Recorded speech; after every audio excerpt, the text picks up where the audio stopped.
Today is September 19, 2022. My name is Rob Carr of Kalamazoo Right to Life, and this is Pro-Life Week.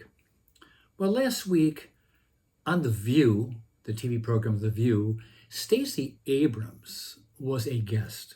Remember, Stacey is a candidate for governor from the Democratic Party. She ran 4 years ago and was defeated, and she's trying a second time. Well, she's on The View, and she's talking about, among other things, the issue of abortion. And she made some statements that I really felt that I could not just completely ignore. So I'm going to read a little bit from some of her comments and see what you think about Stacey Abrams' understanding about the issue of life. She says, quote, "I believe that abortion is a medical decision, not a political decision. And arbitrary, politically defined timelines are deeply problematic because they ignore the reality of medical and physiological issues. For example," now, okay, this is good. She's going to give us an example of what she means. For example, a 6-week abortion ban tells women to make reproductive choices before they even know they're pregnant.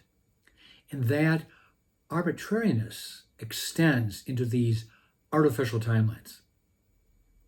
Now, here's the statement that kind of took me over the cliff. Quote, "Limits on abortion should not be made by politicians who don't understand basic biology or apparently basic morality," unquote.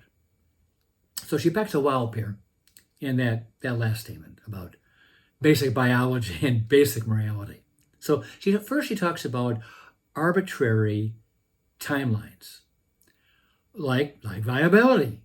Viability is an arbitrary timeline. Back in 1973, actually back in 1972, when Justice Harry Blackmun was writing the Roe opinion, in his first draft, he ended the legal right to abort at the end of the first trimester, like 13 weeks, 12 or 13 weeks. And when he circulated that among his fellow justices, 3 of them, very, very pro-abortion justices, they basically sent him a memo and said, "Hey, Harry, this is not going to work. This does not accommodate women's reproductive choices." And they pushed him basically into establishing the second trimester as the point of viability, which would be the line of demarcation. Up until viability, the woman has all rights. Into the 3rd trimester, the state could intervene, except for exceptions for the life or health of the mother. But so Blackmun went from 13 weeks to 26 weeks, 28 weeks, on the advice of his fellow justices. So is viability arbitrary? You know darn well viability is an arbitrary timeline. Okay, so she complains about the heartbeat laws, abortions after 6 weeks. I admit, the heartbeat timeline is also arbitrary. I agree completely. So then we have this issue of science. The heartbeat laws state that when a fetal heartbeat is detected, abortion would be prohibited. So a heartbeat law is based on science. Remember, the viability people, the pro-abortion people say that viability should be the standard because it's at that point that medical science has determined that a baby that is born alive could survive outside the womb, basically at viability, 24, 25, 26 weeks. So the viability people appeal to science. Well, the heartbeat people appeal to science because they say that once the heartbeat is detected, then you can't have an abortion. They've appealed to the science of fetal development, that the baby has a heartbeat at 6 weeks. So yes, it's arbitrary. What's the difference? The heartbeat laws protect more lives, more innocent babies. And the other one, the viability standard, takes more lives. It kills more people. So then she says that politicians don't understand basic biology or basic morality. Gag me, please. Basic biology? Whose image is in the ultrasound? Is it the mother? No, it's the baby. It's the little baby in the womb. When an OBGYN checks for a fetal heartbeat, whose heartbeat is the doctor checking? The mother? No, he's checking the baby's heartbeat. Basic biology, it's basic. It's basic. That's what gets me about these pro-abortion people, because, and I've said this so many times that you're probably sick of it, but they only talk about the mother's rights, the woman's choice, reproductive rights, bodily autonomy. They always talk about the woman's rights. And the baby doesn't exist. The baby has no rights. The mother can do what she wants because it's her choice. It's her body. The baby's body inside the mother's body has no value because they don't think it's a human being. It's fetal matter. It's tissue, pregnancy matter, a clump of cells, whatever you want to call it. It's not a human being to the pro-abortion people. So it's not a person. It's not a human being. So it's nothing. It's absolutely nothing that you can kill. So I try to appeal to science by saying that at conception, there's a new human life that has been formed, has been created by God, and if there are no interruptions, 9 months later or 40 weeks later, that little baby will be born and become a citizen of the world. And then they there's this issue about that once when it's still a fetus, it doesn't have an awareness of where they are, their consciousness, they can't think, so to speak. Well, good grief. Well, a newborn baby is hardly viable. The baby requires constant care by the mother, constant care. You just can't leave that baby to his or her own devices. That baby can't think for him or herself. So, maybe I'm kind of going off on a tangent here, but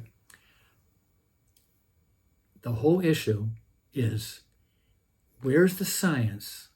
Where's the science? And the science is on our side, that the unborn baby is a human being from conception. So then she talks about basic morality, that the pro-lifers who try to impose these heartbeat bills, we are imposing, on these women, and we are ignoring basic morality. Maybe this is the one I struggle with the most. Basic morality. Stacey Abrams somehow has this idea that terminating a pregnancy, ending a pregnancy, deliberately causing the death of an innocent unborn baby is a moral decision. Basic morality. You can end your pregnancy. But what does it mean to end a pregnancy? It means to kill the unborn baby. You've got a baby who is alive, a baby who is growing, and then once the abortion's taken place, the baby is dead. The baby is not living, the baby is not growing, and the baby is no longer in that protective womb that God created. So to say that basic morality supports the killing of children, that is a barbaric, inhumane, revolting concept. I would much rather like to think that basic morality includes protecting the weak, protecting the innocent, protecting those who can't speak for themselves. Those are the kinds of things that I think should encapsulate basic morality, defending the weak, protecting the weak, giving them life, protecting their lives. I mean, what was basic morality in Nazi Germany? It would have been to destroy the death camps and give Jews their right to life. Same thing with slavery in the South, in other countries. Basic morality would have been to give these people their freedom, their dignity, their self-worth. They are citizens. Okay, so that's the whole issue of this Stacey Abrams presentation on The View. She is, well, I'll stop right there. Turning on to Proposal 3, or this reproductive freedom for all referendum that would legalize abortion through viability. I already talked to you about viability. It's an arbitrary benchmark or timeline. But Governor Whitmer and Planned Parenthood and the ACU, they want to impose this new standard as a state constitutional amendment to add it to our state constitution, legalize abortion through viability, and most likely beyond. So, and then I saw last week that Senator Lindsey Graham of South Carolina introduced a legislation that would impose a national abortion ban at 15 weeks. You would prohibit abortions after 15 weeks. This is a piece of legislation I do not support. I do not favor a 15-week ban.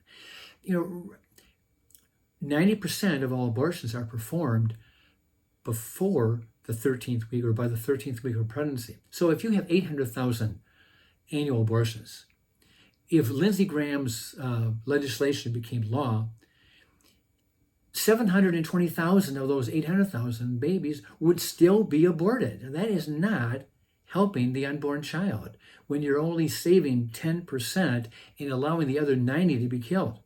That is not a solution. Proposal 3 is too dangerous and it is too extreme. It's just too dangerous and it is too extreme. If this thing passes, unborn babies would have absolutely no protections, zero protections. We cannot let that happen. Vote no on Proposal 3. With that, I'll let you go. I will see you next time.